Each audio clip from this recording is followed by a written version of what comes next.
नागिन सौतेली माँ। ये एक इच्छाधारी नागिन है। बहुत बड़े जंगलों में एक खूबसूरत नागिन रहती थी। नागिन बहुत ही घमंडी और दुष्ट नागिन थी। नागिन अपनी शक्ति से किसी का भी रूप बदल लेती थी। हर समय नागिन अपना रूप बदलकर गांव-गांव घुमा करती रहती थी, क्योंकि नागिन को गांव के लोगों से साथ में रहना अच्छा लगता था। रानीपुर गांव में सीमा नाम की छोटी बच्ची अपनी सौतेली माँ के साथ रहती थी। उसकी सौतेली माँ उससे बहुत प्यार करती थी, हर समय उसका देखभाल करती रहती थी। एक दिन सीमा के पिताजी का देहांत हो जाता है। कुछ समय जाने के बाद उनके घर में गरीबी आ चुकी थी। सीमा की सौतेली माँ यह सब देखते हुए बहुत परेशान रहती थी। जो भी घर में पैसे थे सब खत्म हो चुकी है। मुझे कुछ न कुछ काम करना चाहिए, नहीं तो हम दो माँ बेटी भूखे मर जाएंगे। ये कहते हुए संगीता लकड़ी काटने के लिए जंगल को चली जाती है। जंगल से काटी गई लकड़ी को बाजार में बेचकर पैसा लाती है,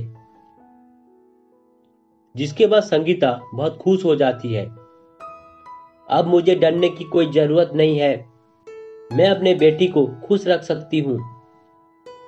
एक दिन संगीता जंगल जा रही थी, तभी नागिन की नजर संगीता के ऊपर पड़ी। अरे, ये औरत जंगल में क्या कर रही है? चलो इसका हालचाल पूछती हूँ। नागिन अपना रूप बदलकर संगीता के पास जाती है। ये औरत, तुम जंगलों में क्या कर रही हो? मैं लकड़ी काटने के लिए आई हूँ। तुम्हारा पति किधर गया है जो तुम यह लकड़ी काटने के लिए चली आई हो? मेरे पति का देहांत हो चुकी है, इसलिए मेरे परिवार के लिए मैं काम करती हूँ। ये कहते हुए संगीता अपने घर चली जाती है। मुझे पता करना होगा इस औरत का घर कौन सा गांव में है। नागिन संगीता के पीछे जाने लगी। संगीता अपने घर के अंदर चली जाती है। नागिन ये देखते हुए जंगल को चली जाती है। अगर मैं संगीता को कैद करके उसके घर चली जाऊं तो बहुत मजा आ जाएगा और साथ ही साथ गांव में रूप बदल कर रह सकती हूँ। अगले दिन संगीता लकड़ी काटने के लिए जंगल को जा रही थी, तभी नागिन उसे पिंजरे में कैद कर लेती है। तुम जिंदगी भर इस पिंजरे में कैद रहोगी, मैं जा रही हूं तुम्हारे घर। नागिन संगीता का रूप लेकर गांव जाती है। नागिन सीमा को देखकर गुस्सा हो जाती है। मैं सोच रही थी इस घर में अकेली रहूंगी, लेकिन उस औरत की एक बेटी है। माँ, मुझे भूख लगी है, खाना खिला दो। सीमा की बातें सुनकर नागिन और ज्यादा गुस्सा हो जाती है। तुम अपने हाथ से खाना खा लो, मैं नहीं खिला सकती। अपनी माँ को गुस्सा देखकर सीमा वहां से चली जाती है।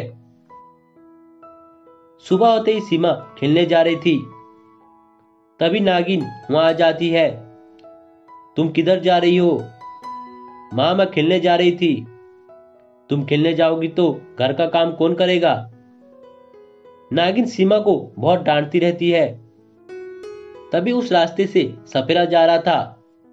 उसकी नजर उस औरत के ऊपर पड़ी। सपेरा उस औरत को देखकर समझ जाता है ये एक इच्छाधारी नागिन है। सपेरा अपनी बांसुरी से धुन बजाने लगा। तभी नागिन अपनी असली रूप में आ जाती है। सपेरा नागिन को कैद कर लेता है। नागिन कैद होते ही संगीता पिंजरे से आजाद हो जाती है।